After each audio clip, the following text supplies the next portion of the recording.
Méditation du 30 mars. Les fautes des autres. Les hommes d'Israël avaient fait volte-face et ceux de Benjamin furent épouvantés en voyant le malheur qui les atteignait. Juge 20, le verset 41.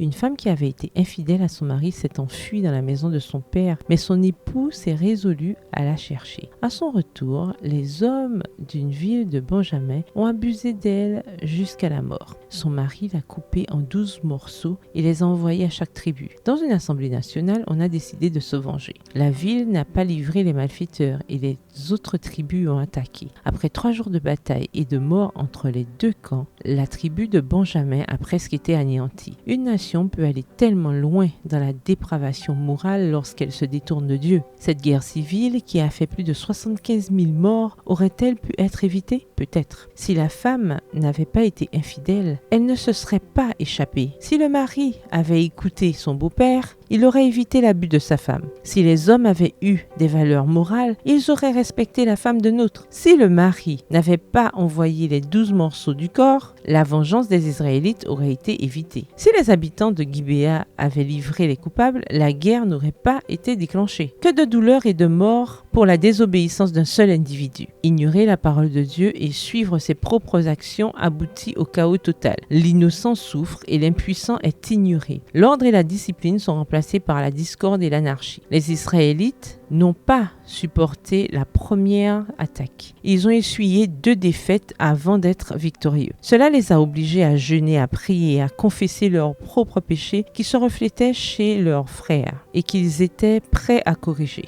Il est si facile de voir les fautes des autres et d'oublier les nôtres. Dieu, dont l'œil voit tout, note les défauts de tous et la passion dominante de chacun. Cependant, il supporte nos fautes et prend pitié de notre faiblesse. Il demande à son peuple de cultiver le même esprit de tendresse et de patience. De véritables chrétiens ne prendront pas plaisir à exposer les fautes et les manquements des autres. Ils se détourneront de la laideur et de la bassesse pour fixer leur esprit sur ce qui est beau et attrayant. Pour le chrétien, chaque acte de critique, chaque parole de censure ou de condamnation est pénible. Bonne journée et que l'Éternel vous bénisse.